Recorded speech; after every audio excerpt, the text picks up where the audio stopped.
आज हम बात करेंगे उस वैश्विक संकट की जो खामेनेई की हत्या के बाद पैदा हुआ।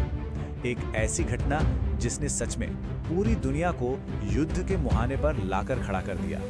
तारीख थी 1 मार्च 2026।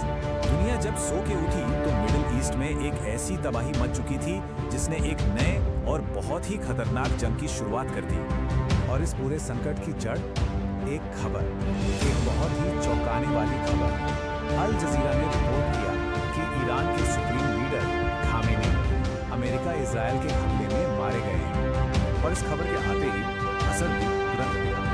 तेहरान ने पलटकर हमले शुरू कर दिए और बस हालात तेजी से बिगड़ने लगे। तो चलिए थोड़ा पीछे चलते हैं और समझते हैं कि ये संकट आखिर शुरू कैसे हुआ। इसकी शुरुआत हुई उन शुरुआती हमलों से जिन्होंने पूरे के पूरे इलाके को हिला के रख दिया। शुरुआती हमलों का पैमाना सच में चौंकाने वाला था।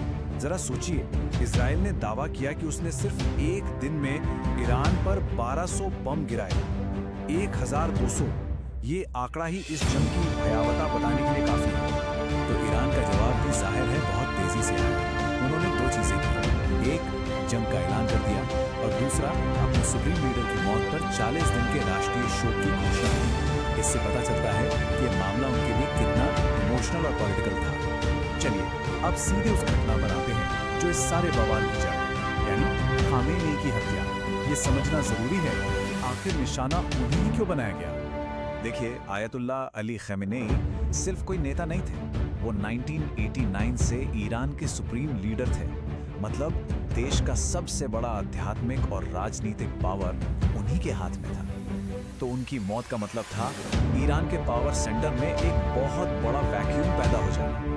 तो हुआ ये कि रिपोर्ट्स के मुताबिक ये एक joint US Israeli military operation था और टारगेट कौन था? ईरान की टॉप लीडरशिप। ये हमला शनिवार को हुआ और बाद में ईरान ने खुद कंफर्म किया कि खामेनेई और उनके साथ कई टॉप सुरक्षा अधिकारी मारे गए हैं।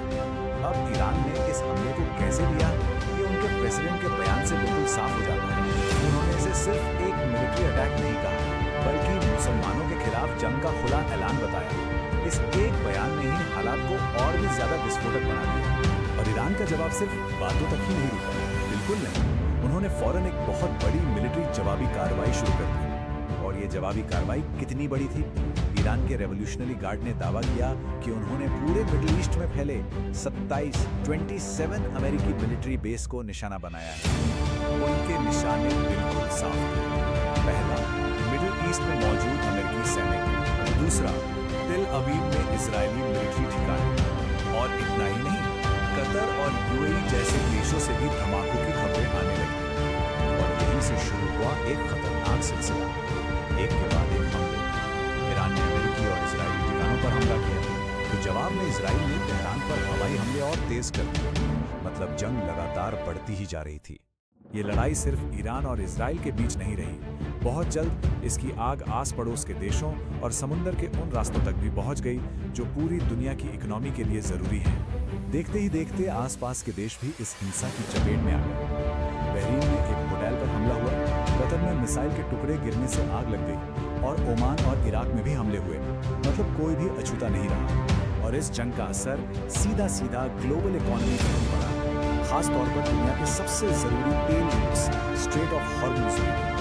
कुछ ही घंटों में वहां हालात इतने बिगड़ गए कि पहले तो सिर्फ मिलिट्री एक्टिविटी की वार्निंग आई और फिर एक कमर्शियल जहाज पर सीधे हमले की खबर भी आ गई। और नतीजा, 150 से ज्यादा तेल और गैस के टैंकर उस रास्ते में फंस कर रह गए। ये एक जीता जागता सबूत है कि कैसे एक इलाके की लड़ाई पूरी दुनिया के व्यापार को ठप कर सकती है। अब जब संकट इतना बढ़ गया तो दुनिया की बड़ी ताकतों को भी मैदान में उतरना पड़ा। सबको अपना स्टैंड क्लियर करना पड़ा और उनके बयानों से दुनिया में जो गहरी जियोपॉलिटिकल दरारें हैं वो खुलकर सामने आ गई। यूरोपियन यूनियन ने इस मामले को एक मौके की तरह देखा। उनकी foreign policy chief Kaja Kallas ने कहा कि आगे क्या होगा ये तो पक्का नहीं है, लेकिन अब एक अलग ईरान के लिए रास्ता खुल गया है। दूसरी तरफ एकदम उलट था रूस का रिएक्शन। उन्होंने इस हमले की कड़ी निंदा की। प्रेसिडेंट पुतिन ने इसे नृशंस हत्या कहा और कहा कि यह अंतर्राष्ट्रीय कानून और इंसानियत के हर नियम के खिलाफ है। नॉर्थ कोरिया का भी कड़ा बयान है। उन्होंने इसे अवैध आक्रामकता कहा और इसका जिम्मेदार अमेरिका के गैंगस्टर जैसे रवैये को ठहराया। और इन सारे राजनीतिक बयानों के बीच पोप लियो ने एक मानवीय अपील की। उन्होंने कहा कि ये जो हिंसा का चक्र चल पड़ा है, इसे रोका जाए। एक ऐसा बयान जो किसी की साइड नहीं ले रहा था, बल्कि इंसानियत की बात कर रहा था। तो आज हम कहाँ खड़े हैं? एक पूरा इलाका आग की लपटों में है, इंटरनेशनल शिपिंग ठप पड़ गई है और दुनिया की बड़ी-बड़ी ताकतें आपस में बंटी हुई हैं। ऐसे में सबसे बड़ा सवाल यही उठता है कि अब आगे क्या होगा?